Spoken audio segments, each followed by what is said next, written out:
काय काय होत होतं, मोठी सून म्हणून म्हणजे कशा पद्धतीने हगवणे कुटुंबियाकडून तुम्हाला वागणूक दिली जात होती, काय सत्य आहे यातलं? म्हणजे त्या घरामध्ये माझी जी नणंद आहे करिश्मा हगवणे आणि माझे जे दीर आहेत आणि माझी जी सासू आहे की त्यांनी कायम मला टॉर्चर केलेलं आहे. म्हणजे माझं लग्न झाल्या एका महिन्यातच त्यांनी मला टॉर्चर करायला सुरुवात केली होती. पण या सगळ्या काय तुम्ही मध्ये मध्ये घालताय, बोलताय ते काय मूर्खपणा लावला का? ऐका, तुमचे माईक खाली ठेवा.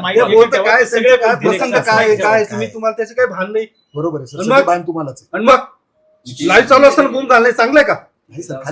कसा ठेवला तुम्ही? मी एकेकाला देते बालिशपणा लावलाय तुम्ही. तुमच्यावर देखील पूर्वीपासून अशा पद्धतीनं त्या हगवणे परिवाराकडून ज्या पद्धतीनं छळ केला जात होता, काय त्रास दिला होता? म्हणजे छोट्या छोट्या गोष्टीवरून मला म्हणजे करिश्मा हगवणे जी नणंद आहे ती त्रास द्यायची की साडीच अशी घालते, कपडीच अशी घालते किंवा सासऱ्यांकडे बघते किंवा घरामध्ये काम करत नाही, हे असं करते. म्हणजे छोट्या छोट्या गोष्टींवरून नंदेने खूप मला त्रास दिला होता. बरं बरं, कधीपासून त्रास दिला जात होता, काय स्वरूप, कशा पद्धतीने तुम्ही जी भूमिका घेतली घर सोडण्याची, का घेतली? वैष्णवी हगवण्याबरोबर काय होत होतं नेमकं, तुम्हाला माहिती असावं हे सगळं? नाही, मी घर सोडण्याची भूमिका नाही घेतली. माझ्या मिस्टरांनी मला इथं आणून सोडले की का तर ती लोक खूप क्रूरवृत्तीची लोक आहेत. ती मला म्हणजे जिवंत ठेवणार सुद्धा नाही, हे त्यांच्या मुलालाही चांगलं माहिती आहे. म्हणून त्यांनी मला इथं, मी माझ्या आईकडे सुखरूप राहील म्हणून त्यांनी मला इथं आणून सोडलं होतं. काही दिवसातच आम्ही वेगळं राहणार होतो, म्हणजे फ्लॅट मुळातच आम्ही वेगळंच होतो त्या घरामध्ये. एक जी रूम आहे त्या साईडला बाहेरची, तिथे मी 1.5 वर्ष त्या रूम मध्ये जाऊन मी संसार केलेला आहे. तिथूनही आम्ही आता बाहेर पडणार होतो. पण आता जे वैष्णवी बरोबर ज्या पद्धतीने मारलं जात होतं किंवा तिच्याकडून पैसे मागितले जात होते, हे सगळं कितपत खरे? असं होऊ शकतं घरात? ते काय वातावरण वगैरे होतं असं मारण्याचं? म्हणजे ती लोक कोणत्याही पातळीला जाऊ शकतात, तेवढी ती विचित्र लोक आहेतच.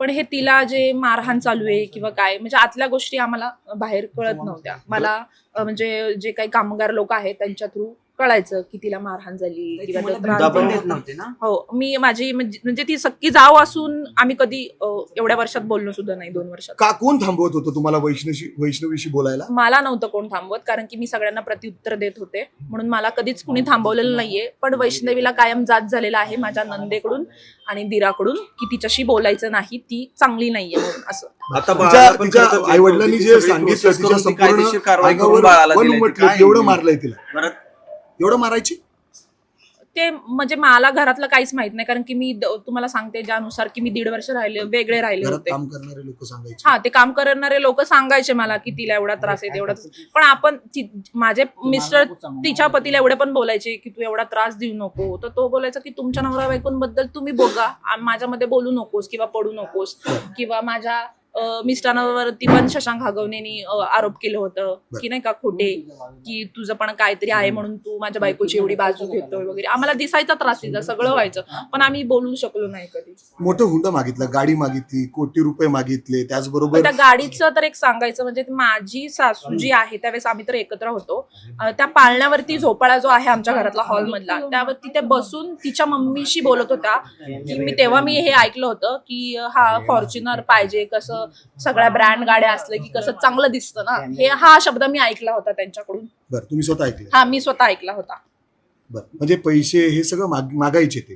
हो, शशांक हगवणे तर त्यांनी तर सगळं मागितलेलं आहे. मी स्वतः पाहिलेलं आहे की तिच्या वडिलांनी गॉगल, मोबाईल, जे काय वॉच आहे ते माझ्या समोर घरामध्ये आलेलं आहे, बघितलेलं आहे. आणि त्याच्या म्हणजे तो त्याच्यावरती पण एवढा आम्हाला रुबाब दाखवायचा माझ्या मिस्टरांना की बघ मी कशी तिला धाकात ठेवलीये वगैरे, नाही का, की आम्ही सगळं घेतोय करतोय वगैरे.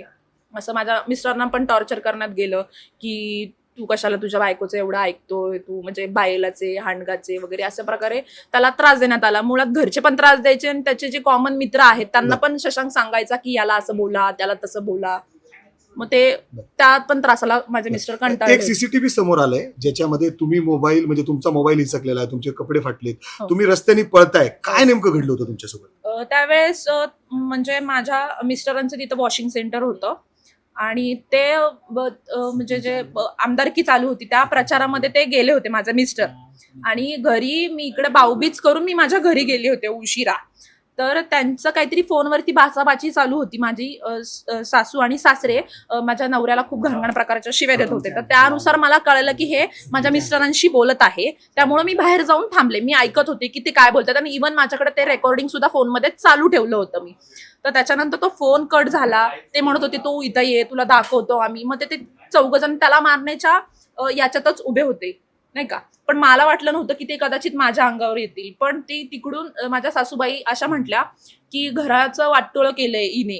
तर मी त्यावरती काही रिएक्शन दिलं नव्हतं. पण माझी जी नणंद आहे करिश्मा हगवणे, तिने खूप खूप म्हणजे घाण प्रकारचा शब्द वापरला, जो मला म्हणजे तिने प्रवृत्त केलं उलट बोलण्यासाठी की त्यानुसार मी उलट बोलले. तर मला माझ्या सासऱ्यांनी मारहाण केली, माझे कपडे फाडले. त्याच्यानंतर नंदेनी पण मारहाण केली, सासूनी पण मारहाण केली आणि माझा दीर शशांक हगवणे यांनी मला खाली पाडून माझे केस म्हणजे इंदळून त्यांनी माझा मोबाईल घेऊन, कारण की मोबाईलमध्ये माझं रेकॉर्डिंग चालू होतं हे त्याला माहिती होतं, आणि ते मोबाईल ओढून घेऊन तो पळत गेला. आणि त्याच्या मागे मोबाईल घेण्यासाठी मी पळत होते, कारण की माझ्या त्या मोबाईलमध्ये सगळे प्रूफ होते म्हणून मी त्याच्या मागे पळत होते. पण त्याच्यानंतर तो पुढे जाऊन तो गाडी घेऊन पळून गेला तिथून. तुम्ही हे पोलिसांमध्ये तक्रार दिली होती का? तेव्हा पोलिसांवर काय प्रेशर असायचं का? कारण हे हो, पॉलिटिकल कुटुंब आहेतच ते. पण मला असं वाटतंय की वरतून त्यांनी दबाव आणायचे सारखे पोलिसांवरती की तुम्ही कारवाई करू नका किंवा काय. पोलीस स्टेशनला एक गुन्हा दाखल तुम्ही केला तुम्ही होता तक्रार आणि दिली त्या आहे का संदर्भात कधी? 6 महिन्यापूर्वी की विनयभंग आणि ह्याचा छळवणुकीचा काय संदर्भ होता तो आणि त्याच्यासाठी दिला होता तो? हो, त्याच्यासाठीच दिला होता की त्यांनी मला मारहाण केली, हा. माझ्या नंदेनी, सासऱ्यांनी आणि दिरांनी, की मला उचलून आपटलं, जे माझे केस इंदळले आणि मोबाईल घेऊन पळून गेला. आणि त्याच्यानंतर आमच्याकडे गाडी नव्हती म्हणून मी दुसऱ्याच्या फोनवरतून माझ्या आईला फोन केला की इथं मला त्यांनी मारलेलं आहे, तू पटकन ये. मग ज्यावेळेस त्यांची गाडी आली त्यावेळेस मग मी पोलीस स्टेशन मध्ये गेले. पण स्टेशन मध्ये पण मी 9 वाजता गेले होते तिथं. पण तरी त्यांनी माझी तक्रार घेतली नाही, त्यातही समझोता करत होते ते. आणि त्याच्यानंतर माझी 2:30 ते 2च्या दरम्यान माझी कंप्लेंट त्यांनी FIR दाखल केली. वैष्णवीला कधी सांगायचा प्रयत्न नाही केला का ज्या पद्धतीने तिच्यावर अन्याय अत्याचार होते, तू तुझी आईवडिला सांग, घरी जा? आम्ही मुळात कधी बोललोच नाही. आणि ती मुळात यांना सगळ्यांना घाबरायची ती, कारण की तेवढा ते दुष्ट होते म्हणून ती घाबरायची होती त्यांना. आणि म्हणून तिने कधी प्रयत्न केला नाही आणि मीही कधी प्रयत्न केला नाही. जर तिने मला सांगितलं असते तर आम्ही दोघी मिळून नक्कीच बाळावर अन्याय झाला. तानं बाळ आहे, 3 दिवस त्या बाळालाही लपवून ठेवलं. 3 दिवस त्या बाळाला लपवून ठेवलं. आता पोलिसांच्या माध्यमातून कसपटे कुटुंबाला ते बाळ दिले. बाळाचं वाईट होते असं वाटतंय तुम्हाला? हो, माझ्या म्हणजे मोठ्या सासऱ्यांचा मला फोन आला होता की मयुरी ते बाळ खूप म्हणजे त्याचे हाल चालू आहेत खूप, तर तू बघ त्यांना फोन करून कसपटांना. तर मी म्हटलं की पप्पा मी तुम्हाला नंबर देते, तुम्हीच फोन करून बघा. मोठ्या सासऱ्यांना. तर मी त्यांना नंबरही दिला, त्यांचं बोलणंही झालं. तर ते तिकडे गेले सुद्धा होते, पण तो जो निलेश चव्हाण आहे त्यांनी ते बाळ दिलेलं नाहीये. आणि मी एवढं सुद्धा म्हटले होते की ते बाळ माझ्या ताब्यात द्या, कारण की तो थर्ड पर्सन आहे, त्याचा संबंधच नाहीये काही ते बाळाला हातात घ्यायचा. इव्हन मी हगवणे फॅमिलीतली त्यांनी ते बाळ माझ्याकडे पाहिजे होतं, पण त्यांनी ते देऊन दिलं. निलेश चव्हाण नेमकं कोण आहे? कारण कर्वेनगरला त्याचं घर आहे पण लॉक होतं. त्याच्यावर गुन्हे दाखल आहेत किंवा हो, त्याची पार्श्वभूमी सगळी मी स्वतः त्याच्यावरती जे मागं जे हे झालं होतं प्रकरण, तेव्हा मी पण त्याच्या पण नावाची कंप्लेंट दिलेली आहे. त्याचंही नाव त्या FIR मध्ये आहे.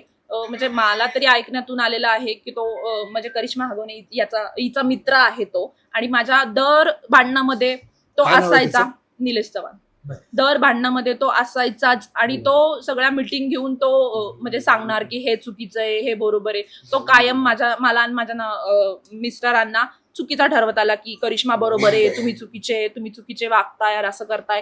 कायम त्याच्या ऑफिसला, जे कर्वेनगर वारजेमध्ये कुठे तरी आहे त्याचं ऑफिस, तिथे कायम मीटिंग झालेली आहे.